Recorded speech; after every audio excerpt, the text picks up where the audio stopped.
Bonjour, je suis le professeur Hussein. Donc, on s'est arrêté sur la question petit c de la question 3 de l'exercice 2. On a calculé, on vous demande ici de dresser le tableau de variation de f. Voilà. On a calculé la dérivée, regardez. Hein, donc, f' de x, donc elle s'annule bien sûr en 0. Hein, est égal à 0 si et seulement si. Hein, si et seulement si x égale à 0 ou x égale à 4 tiers. Voilà. Pour dresser le tableau de variation, voilà, je vais écrire moins l'infini, 0. Donc ça, c'est le domaine de définition qu'on donne là. Voilà. F' de x. Donc ça s'annule, on a dit, ça s'annule en 0 et en 4 tiers.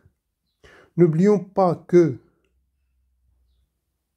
cette partie-là ne fait pas partie du domaine de définition. Hein? Voilà. Et donc, ça, c'est un polynôme de second ordre. Voilà.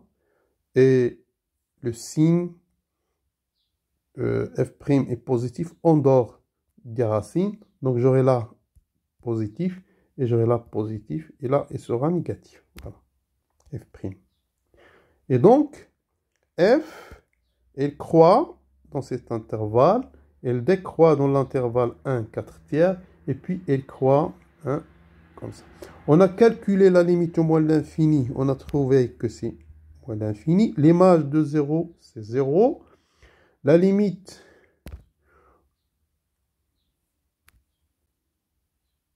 en 1 à gauche, c'est plus l'infini. Et l'image de 4 tiers, en calculant, vous trouvez que c'est 4 tiers racine cubique de 4. Et bien sûr, la limite de plus l'infini, c'est plus l'infini. Voilà le tableau de variation de la fonction f.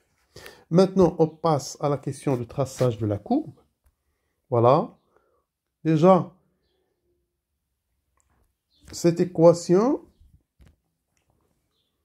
on a dit que c'est l'asymptote ACF. Si vous vous rappelez, y égale à x plus 1 tiers. N'oublions pas, au point 4 tiers, au point 0, j'ai une tangente horizontale. Et là, 4 tiers, j'ai une tangente aussi horizontale. Voilà. Voilà.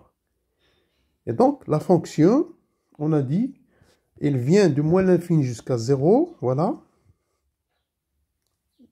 Je vais tracer dans l'autre sens. C'est ça? Non, pardon.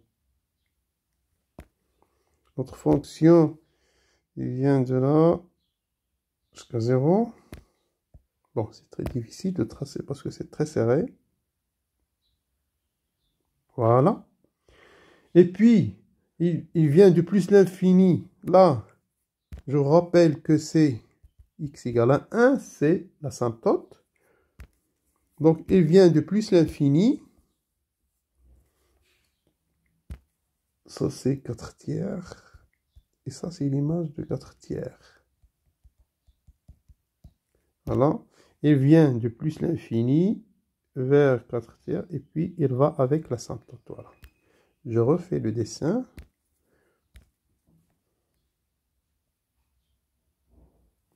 Voilà. Ça, c'est C de F. Bien. On continue donc notre exercice. On s'est arrêté donc à la question 5. Bon, on vous demande, on se donne une fonction g qui est la résection de f sur l'intervalle i, avec i, c'est 4 tiers plus l'infini. Voilà.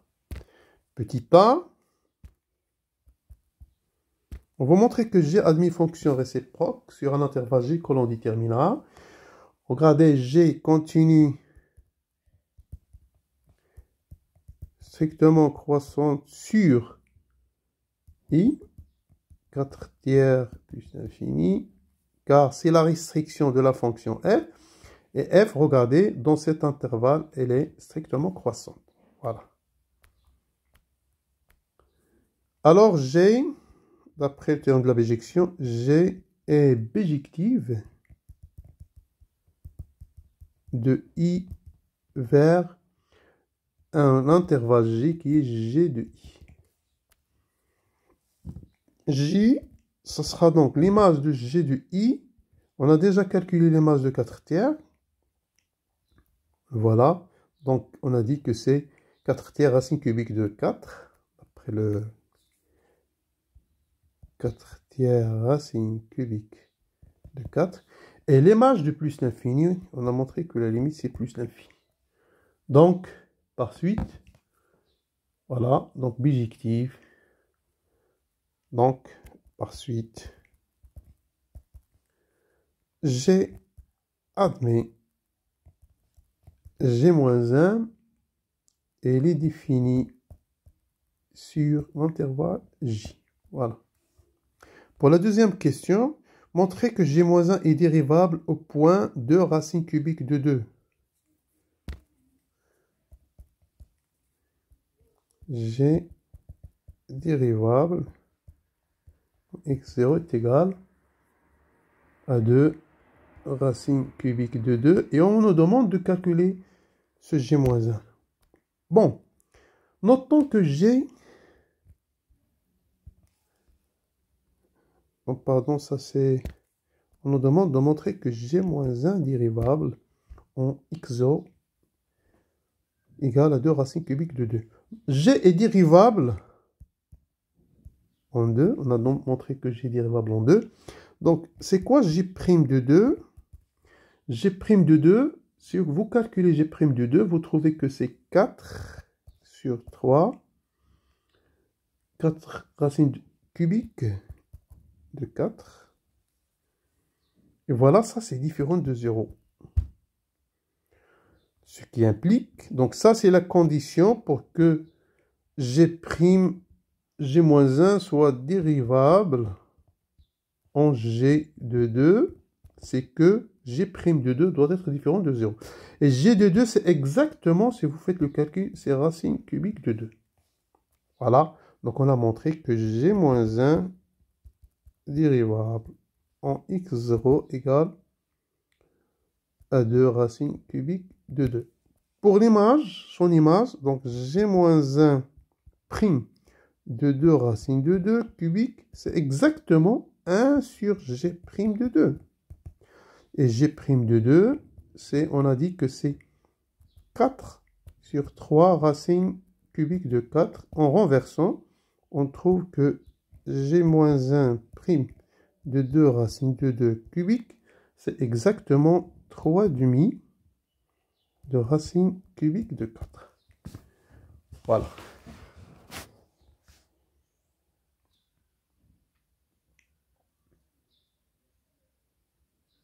Donc, ceci termine la question petit b. Pour la question petit c,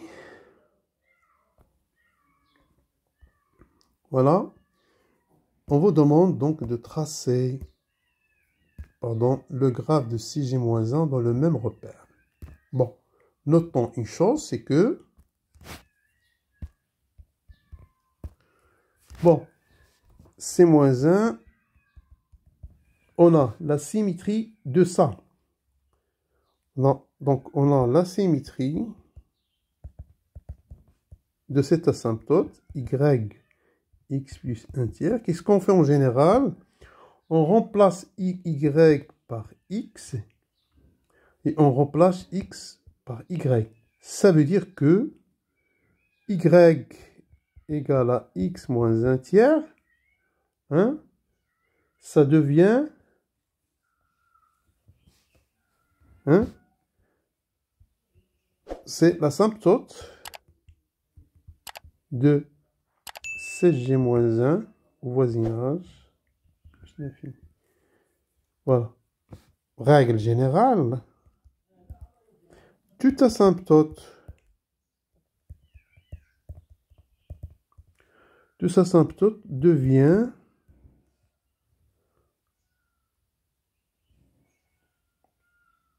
toute asymptote ou tangente,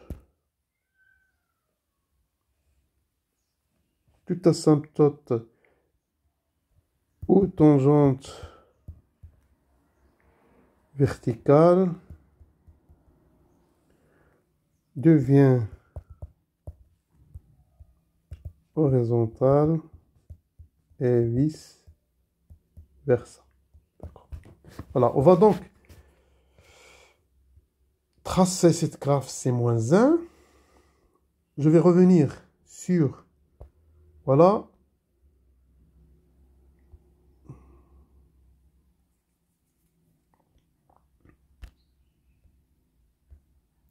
le graphe. Donc je vais placer, bon ça va prendre un peu du temps, mais patientez s'il vous plaît. Hein, voilà. Donc j'aurai ça, mon asymptote.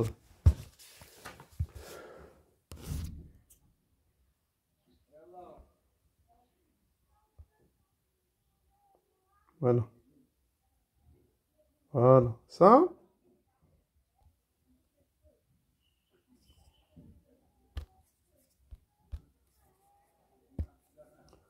c'est y égale x moins 1 tiers. Et donc, votre fonction au point 2, donc on a montré, ça sera 2, et ça sera donc, on cherche le point, 4 tiers racine cubique de 4. Voilà, vous aurez là, hein, on a des règles générales, ça c'est horizontal, ça sera vertical. Donc pour tracer la courbe, donc on a seulement sur 4 tiers plus l'infini, ça sera donc comme ça, qui va vers l'asymptote. Et ça, c'est CG moins 1. Voilà.